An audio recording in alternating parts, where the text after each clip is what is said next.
Brother, samahan niyo ako sa aray ko, hindi aray mo of the year. Kung bakit, pakita ko sa inyo ito. Aray ko! Na-open na natin siya mga brother nung receive natin. Siguro medyo matagal na. Pero hindi pa natin natatry. Talagang aray ko bago matapos ang taon.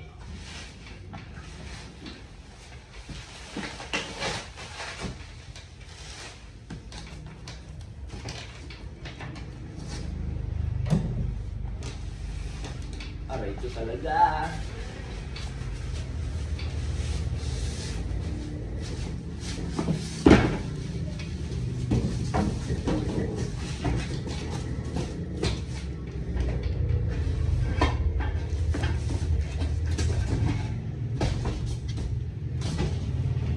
Yung padaus-dusan ng noodles.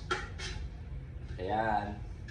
Natin inaano yung dough bago siya ma-shred.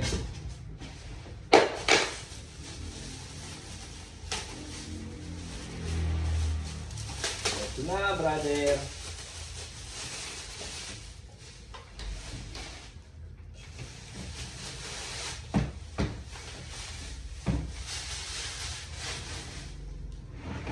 Ayan, yung bago.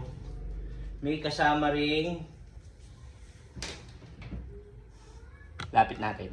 Ayan yung bago. May kasama ring shredder. Ito yung pinaka-shredder niya. Pag dumaan dyan, dito lalabas yung pinaka-noodles natin. Yung mga strand. Ayan, brother. Bago yan. Hindi pa natin natatry pero tatry natin ngayon. Dahil kailangan na natin siyang gamitin. Samahan niyo ako mga brother, i-try natin. Sana fit doon sa isa pa nating shredder. Kasi yun talaga yung sukat ng noodles natin. Kasi yung sukat na yun, pang ramen noodles talaga. Yung kapal niya, thickness niya. Yun talaga ang bagay. Ito yung gamit natin ng 9 months. 9 months natin itong ginamit. Ito yung shredder na sakto sa noodle ng pang ramen. Actually, gumagana pa siya. Kaya lang may parts na lalo dito. Hindi na siya gumagana na siya. Lalo pag may dough. Kaya kaysa ma-compromise yung quality ng noodles natin, tatabi na muna natin. Magagamit natin to siguro kapag kinailangan natin ng bagong pyesa. Baka makuha natin dito. Kaya itatabi lang natin siya. Hindi natin siya itatapon. Kasi yung binilan natin ng noodle maker o noodle machine, binilan natin ito, tsaka yung binilan natin ng bago is isang store lang. At isang model lang kasi may 4 na model yata to. So, tabi ko muna. Ito naman yung bago natin. Ito yung sinasabi ko sa inyong shredder. Actually, hindi ko alam kung magkasukat sila at kung magkaparehas ba. Parang yata. Ito naman yung sliding.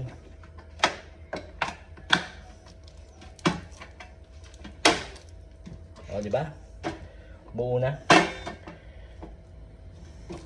So, try natin kung gagana.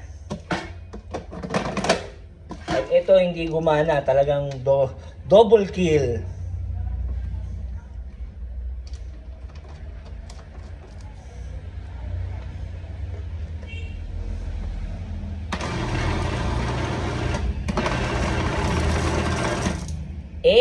Gumagana.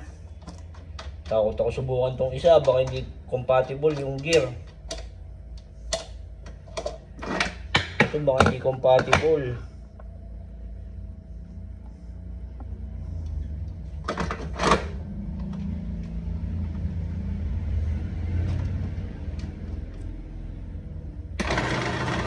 Hey!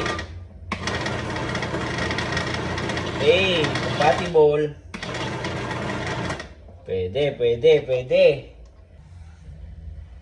So, umubra parehas. Bumagay. Sumakto. So, mamaya, isasama ko kayo sa pag-try natin ng dalawa. Bagong shredder, tsaka lumang shredder.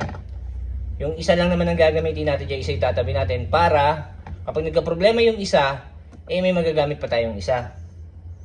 Balikan ko kayo or mamaya uli, pagka-shredding na tayo para makita natin kung maganda. Sasama ko kayo, okay?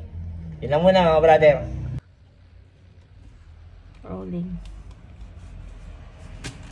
So, ito talaga yung una nating, ito yung luma natin. Pakita ko sa inyo kung paano siya gumagana.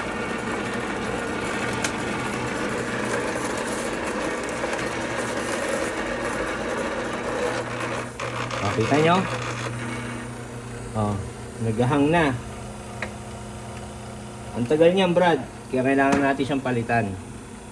Hindi gumagalaw yung ano natin, oh.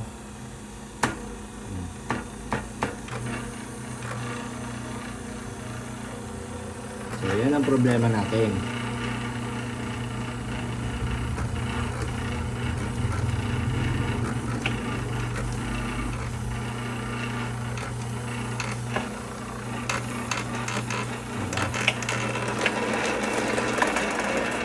Although maganda pa rin naman, kaya lang, precious yung oras eh. So, try naman natin yung isa.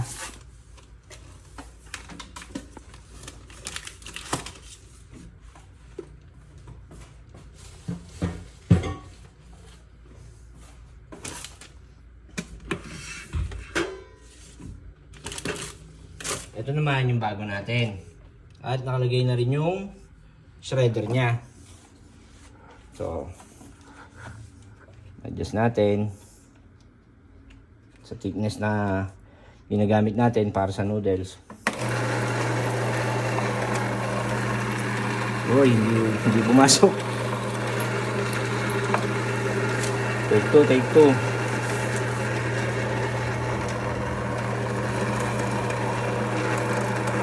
Yan. Ito talaga yung gamit nating noodles. Mas bouncy siya, oh. Tingnan nyo dito, mas makapal pati yan, oh. Teka lang. Tingnan nyo, Brad. Ito yung sa luma natin, mas makapal kumpara sa gamit natin. Ayan, oh. Yung strand. Tingnan nyo yung strand. Tingnan nyo yung pagkakaiba. Ito yung bago. Ito yung luma. See? Mas maganda yung kulay at saka yung texture nito. Itong bago. Although nung nakaraan, hindi rin naman, nung mga nakaraan, hindi naman pangit yung noodles natin. Kaya lang kasi natatagalan ako. Ulitin ko. Ito yung bago. Ito yung sa lumang makina. Ang problema, dito sa luma, nakita nyo, naghang. Hindi ko alam kung bakit. Natatagalan ako, precious yung oras eh. Marami tayong ginagawa. Dito, chill lang, di ba? Pagkalabag mo, dumadaus-dus na ng kusa. Kaya, kailangan na natin magpalit ng makina. Pero, mahanap tayo ng pwede pang gumawa ng makina. Baka sakali. Sayang, mahal. So, nakita nyo na yung difference, mga brother. At, gumana siya. Okay? Yun lang. Ops, baka pwede naman pa subscribe, brother. Subscribe na. Arigato!